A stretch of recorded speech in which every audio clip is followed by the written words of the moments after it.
Matata Pogno, bonsoir. Bonsoir. Vous venez de sortir un nouveau livre, La bataille pour la stabilité du taux de change dans un pays en développement. On y reviendra, mais d'abord, difficile de passer à côté de l'actualité. Vous étiez Premier ministre lors de la prise de Goma par le M23 en 2012. À l'époque, ils étaient restés quelques jours à Goma. Que faudrait-il faire cette fois-ci pour mettre un terme à ce conflit ? Merci beaucoup, madame, de m'avoir invité à ce journal. De prime abord, je dois compatir avec l'ensemble de la population, non seulement du Nord Kivu, mais aussi du Sud Kivu. Cette population qui vit des moments très difficiles. Il y a des pertes en vies humaines, il y a des traumatismes, il y a des blessés graves, ainsi de suite. Et tout le monde le sait, ce n'est jamais facile de vivre ces moments. Donc je voudrais compatir avec l'ensemble des familles éprouvées et affectées. Deuxièmement, je voudrais dénoncer, mais c'est tout à fait normal, et dénoncer cet appui rwandais au mouvement M23, ce qui n'est pas normal. Il s'agit là d'un appui non justifié. Il s'agit bel et bien d'une agression qui a été documentée particulièrement par les services des Nations Unies.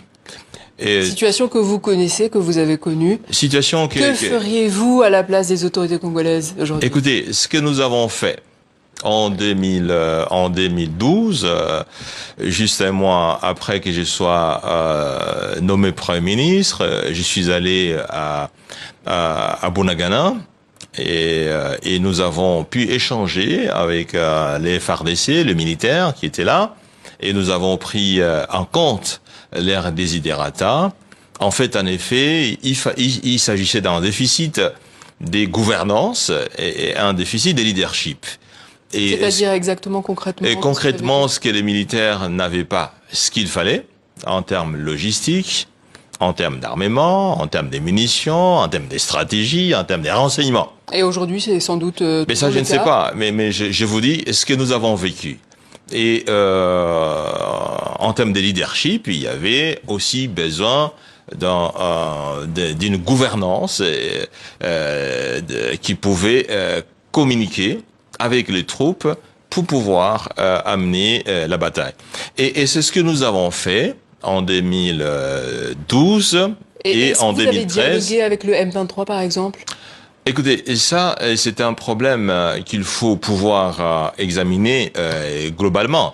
Mais je pense qu'aujourd'hui, il y a une initiative qui a été faite par l'Église catholique au travers la SENCO et l'Église protestante à travers l'ECC, et qui a vu le chef de l'État et qui nous a vu nous-mêmes, qui a vu d'autres opposants, qui a vu même l'opposition militaire, donc le M23. Mais un dialogue direct entre les autorités de Kinshasa et le M23. Bon, moi je pense qu'il faut plutôt inscrire ça dans l'initiative globale de l'Église catholique et de l'Église protestante, parce qu'en fait, ils prônent un processus de paix au profit de l'ensemble du pays. Et moi, je crois que notre parti, les LGD et alliés, qui a été consulté par l'Église catholique et l'Église protestante, nous avons dit que nous étions favorables à cette initiative de paix, à cette initiative de dialogue. Dans tous les cas, madame, à défaut d'une solution militaire, il n'y a que la solution pacifique, celle qui passe par les dialogues. Alors, on a entendu le président Tshisekedi accuser son prédécesseur, Joseph Kabila, d'être derrière la rébellion du M23 AFC. Vous qui avez été le Premier ministre de Kabila, que pensez-vous de ces accusations? Bon, écoutez, je n'ai pas l'exactitude des informations qui dispose le président Tshisekedi pour pouvoir affirmer ce qu'il a dit, et je serais mal placé pour pouvoir donner un avis parce que je ne dispose pas des éléments. Moi, je suis dans l'opposition et je ne suis pas dans l'administration publique, je ne suis pas dans le gouvernement actuel pour savoir quels sont les éléments à sa disposition pour pouvoir affirmer une telle thèse. Donc, je suis mal placé pour donner un point de vue.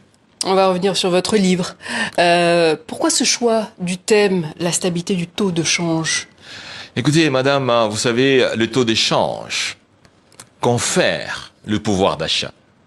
Le taux d'inflation confère le pouvoir d'achat. Le taux d'échange, en fait, c'est la valeur externe de la monnaie nationale. Et les taux d'inflation impliquent le pouvoir d'achat des biens à l'intérieur du pays.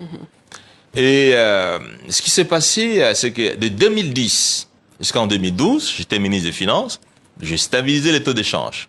C'est ce que vous affirmez aux environs de 900. Comment j'ai stabilisé le franc congolais pendant 7 ans, voilà. 2010 et 2016. De 2010 en 2012, je suis ministre des Finances, les taux d'échange restaient stables.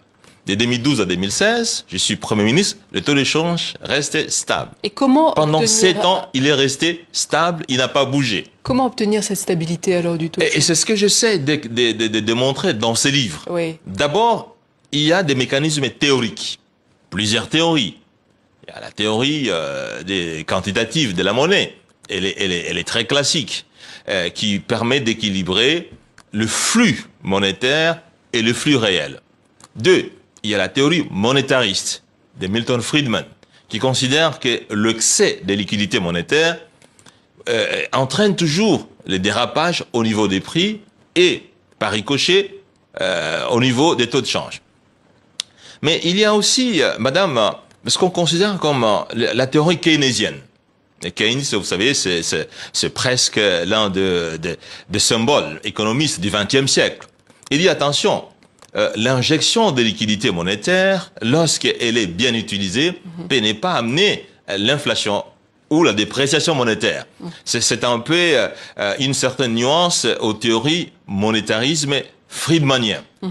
Et nous n'avons pas fait la stabilité du taux d'échange pour la stabilité du taux de change. Nous avons pu utiliser cette stabilité du taux de change comme une sorte de fondation, parce qu'en fait la stabilité macroéconomique est considérée comme la fondation sur laquelle s'élève le mur de la prospérité. Donc pour le pouvoir d'achat. Voilà. Mais quoi d'autre encore? Le pouvoir d'achat, mais il faut... Quels sont les avantages de cette stabilité? Il faut la création des richesses. Il faut que la production augmente. Et là, nous sommes référés à des théories. Milton, la théorie des croissances économiques endogènes, la théorie des croissances économiques exogènes. Et là, nous avons mis un point important sur les capitaux humains, sur la connaissance, sur le professionnalisme. Et je pense que tous ces éléments, une fois combinés, nous ont permis de stabiliser la monnaie pendant 7 ans. Et ça, c'est exceptionnel. Et après cette période, que pensez-vous de la politique économique actuelle de Kinshasa? Écoutez, avant nous, oui, il y avait l'instabilité du taux de change. Mais après nous, il y a l'instabilité du taux de change. Mais qu'est-ce qu'il y a aujourd'hui? Comme je l'ai dit, nous avons appliqué des théories. Mais à toutes ces théories économiques, nous avons appuyé la théorie du leadership. Vous savez, la théorie du leadership, madame, c'est celle qui vise à pouvoir conduire, à faire face aux obstacles, à faire face aux sentiers battus, et il faut absolument avoir des objectifs précis et avoir de la méthode et de la technique. Et c'est ce qui manque aujourd'hui. Aujourd'hui, vous avez une dépréciation monétaire continuelle qui est due non seulement à un déficit de leadership, à un déficit de gouvernance, avec la corruption qui s'est installée comme pratiquement un sport national, les détournements des fonds publics, malheureusement appuyés par le Fonds monétaire international. Ce Fonds monétaire international, nous avons fait la stabilité de taux de change entre 2010 et 2012 sans appui du Fonds monétaire international. Mais aujourd'hui, vous avez l'appui du Fonds monétaire qui contribue pratiquement à la déstabilisation du cadre macroéconomique. Et à retrouver donc tout cela dans votre dernier livre, La bataille pour la stabilité du taux de change dans un pays en développement. Matata Ponyo, merci. Merci. Ancien Premier ministre de la RDC.